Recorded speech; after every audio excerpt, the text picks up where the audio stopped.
This is an example of what I might wear if it's really rainy outside and I'm pretty cold.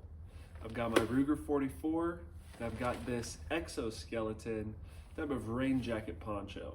This is for extreme cold weather and rain. Also, it works really well with snow.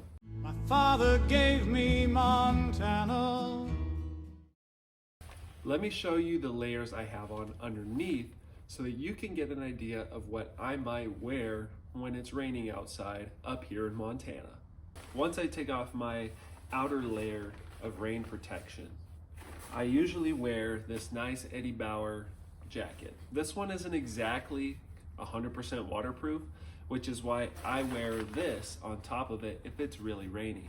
I'll typically wear some sort of puffer jacket. The puffer jacket allows my inner core right here to stay pretty warm, especially when the wind is blowing. Now this can get pretty hot if you're out there hiking. So I will say this is a supplemental piece to anybody's outfit. However, I would also say that the puffer jacket is a really simple solution to staying warm, and being able to take it off and put it in a backpack is a really nice, convenient thing to be able to do.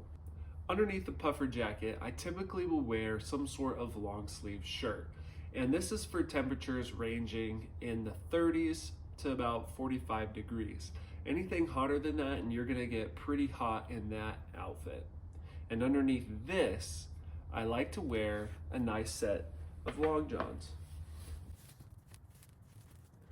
Now, it's pretty cold in here this morning, so I'm not gonna do this for very long, but this long john really hugs your body. This is your final layer. This is what's gonna keep heat soaking back into your body.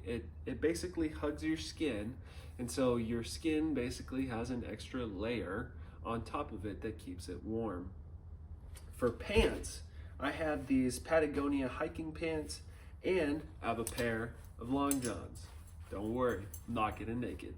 This is what I might wear if it's blizzarding outside and I need to stay extremely warm, or I might be riding horses in the negatives. Let me show you what this is comprised of. I have ski mittens. Ski mittens allow me to move my fingers within the actual gloves, so that this actually is the only way that my hands can stay warm, because I'm 6'6" and I don't have a lot of blood flow throughout my whole body. When you're bigger, you kind of understand this, unless you run hot. See, I can move my fingers in there, and this honestly has been the only way I can keep my hands warm. Gloves don't really work for me. This is a beautiful hat. This is what you're gonna see a lot of the times that ranchers wear. This is more or less a style piece. It works as a hat, and it also has ear flaps. This isn't exactly the warmest type of hat that I have, but it is really warm even in the negatives, so I do wear it because it's a style piece. This is a Carhartt jacket. Carhartts are made from canvas on the outside, and in the interior, they have just really nice fabric that's really honestly gonna keep you extremely warm. Even when the wind is cutting over at 40 miles per hour, this is going to cut through that wind. This is real cowboy style. Cowboys used to sleep in bedrolls made of canvas, even when it was freaking cold outside. So that should tell you something about why the Carhartt is so warm. Underneath the Carhartt, I've got this Carhartt vest. This Carhartt vest is once again made out of canvas. Canvas cuts wind like crazy. This isn't the most comfortable vest, but if I'm out there and I'm riding horses in the extreme cold, or I'm doing something that there's a lot of wind and I need it to actually cut through, this is what I'm going to wear. This is really tough material, and I've had this for almost 6 to 7 years now, and it still works. Pretty much on any type of equipment that you have, the first thing that's gonna break is gonna be the zipper. So Carhartt zippers are one of the best. You can see on the inside they had this sort of reflective fleece type thing. I forget what it's called. And this just shoots heat back into you. The only problem that I've had with this Carhartt is that cold will get in through the zipper. Anything with a zipper is gonna have problems with cold getting in through there. But it still looks pretty cool. It's still pretty cowboy. I still like it. The final piece right here is what's called a wild rag. Wild rags are basically silk scarves that keep you insulated when it's really cold outside. And I'll wear this in pretty much any outfit that I choose to go in when it's really cold, because I can always take it off and let this breathe. Now, I've already showed you what's underneath here. This is like the base layer. This doesn't necessarily change. The only thing that's really gonna change in this outfit, if I'm riding horses, is the pants. I'm gonna be trading these bad boys out for a pair of insulated jeans or just a pair of regular jeans. If I'm just out on the town, you might catch me in something like this. I'm just gonna be wearing some nice leather gloves that I got from my academy days. And I'm gonna have this nice Powder River jacket on. This jacket basically serves as my one piece. This is one of the warmest jackets that I have.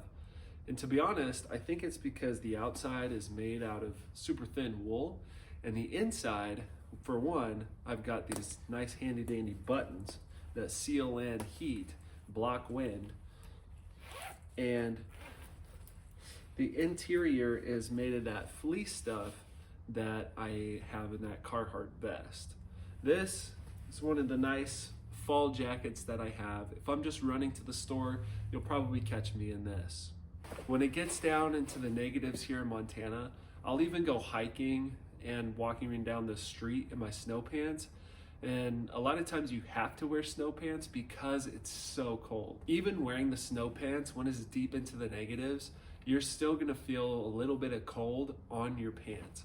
But I guarantee you, once you start actually walking around and working up some heat, then you might actually want to take the snow pants off.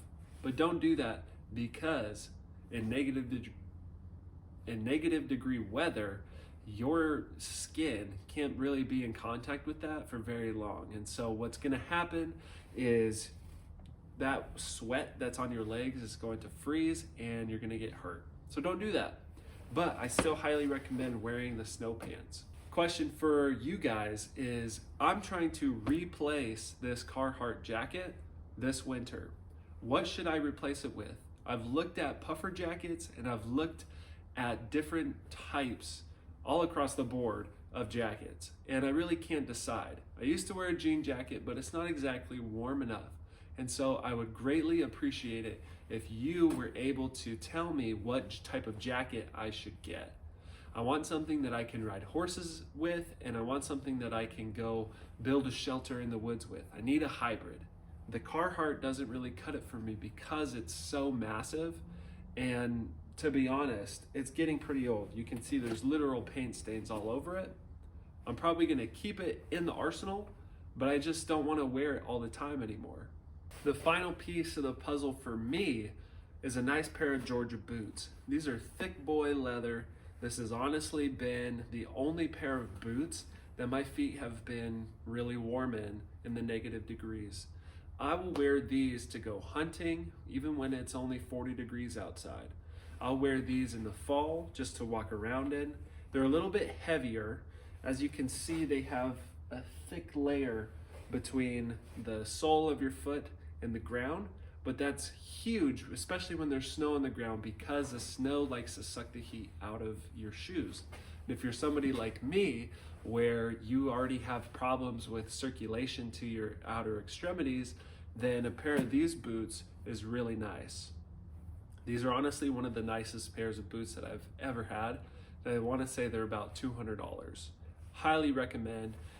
And I honestly think that you could probably get away with riding horses in these, but problem with riding horses is that you don't want anything here, otherwise your feet are going to get stuck on these boots. And that's why cowboy boots are slick underneath, so that you can slide in and out of the stirrups. Now I do know that they make slick cowboy boots that are good for the winter, but to be honest, if you're a good enough rider, you can get away with wearing a pair of boots like these, especially if you're hunting off your horse. Don't just wear cowboy boots. That's silly. This is Empty Spaces Outfitters. I hope that this video has blessed you. I pray that you would show me how I can replace this Carhartt, and I hope that you have an awesome time adventuring this winter. Don't be afraid of changing up your outfits and working with what you've got. Don't be afraid of switching things in and out as you see fit, and don't be afraid, most of all, of taking off layers as you go hiking, putting them in your backpack. It's better to have and not need than need and not have. Thank you guys for watching. Have a great day.